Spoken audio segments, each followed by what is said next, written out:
everyone, it's Erica from Trader Babes, and I'm here to talk to you guys about how to properly utilize trade alerts. Now, as traders, our goal is to be able to find and execute our own trade ideas without having to rely on the alerts of another person. However, a lot of beginners find it easier to utilize these alerts to find these trade ideas. However, a lot of times people can blindly follow these alerts. You may have heard that saying before and you might not know what it means. And you might not know what to do instead. However, it's important to remember that with these trade alerts, you want to look at them and learn from them. So we're going to go through a quick simple process on how to make sure you're utilizing these to your advantage and growing as a trader from them. So let's begin. The first is don't blindly follow alerts. What does this mean? Well, you don't want to just jump in to a stock. You see an alert and you just go and buy. You're not learning how to trade that way. You're jumping in without a plan, and you end up being the guy who is asking, well, what do we do? Is the stock going back up? I don't know where to sell. Where are we all selling? This isn't a long-term consistent strategy. So, how do we use these trade alerts? The first thing is to think of them as ideas. You want to look at why this trader is alerting you to this. Try to learn from it. Once you see an alert, you want to identify, is it a long or short? Is it a day trade, a swing trade, or are you going to trade the FOMO of people piling in without a plan? Next comes our DD part. Specifically with small caps, you want to make sure that you're knowing your institutional ownership, your short interest, your float, if there's any registered offerings on file. Then you want to check your longer time frame charts.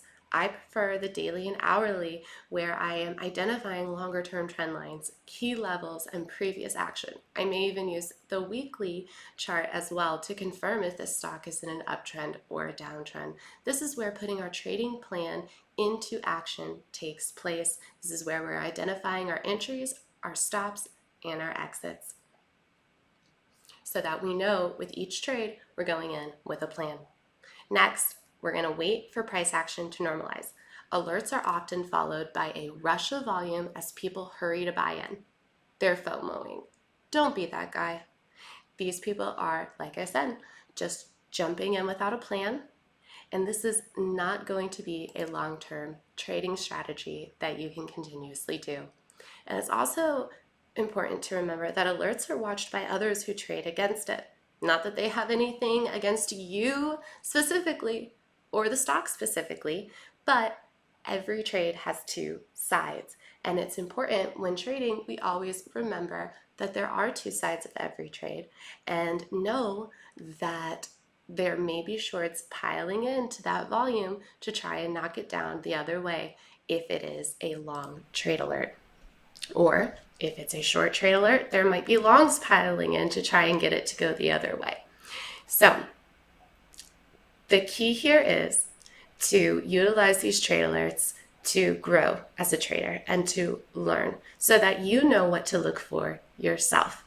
Never go into a trade without a trading plan, without your rules, without knowing what strategy you are going to use. That way you don't end up with that horrible feeling of not knowing what to do if the trade doesn't go your way, or if it is going your way, you don't know when to sell, and then it ends up going against you, and then you're sitting there and thinking, I could have sold while I was up, but I didn't. This isn't helping us learn. Now, it's also important that after these trades are executed, you go back and take a look at them.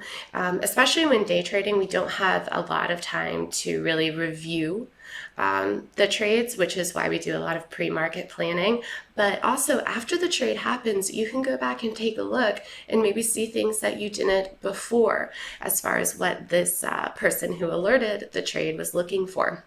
And you can also go back and look and see things that maybe you could have done differently to profit more, or find any errors in your trade plan or any adjustments that need to be made in your trading strategy, because this is all part of a growing and learning process so that we can be successful traders without having to depend on anyone else.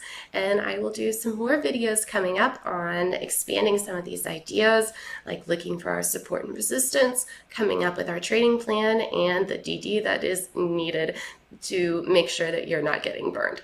So as always, thank you guys so much for watching. Don't forget to like and subscribe and follow us at Trader Babes on Twitter for more content. Thanks, guys. Bye. Want more Trader Babes? Subscribe now and connect with us on social media for exclusive content and access you won't find anywhere else. And we'll see you right here on the next unforgettable episode of Trader Babes.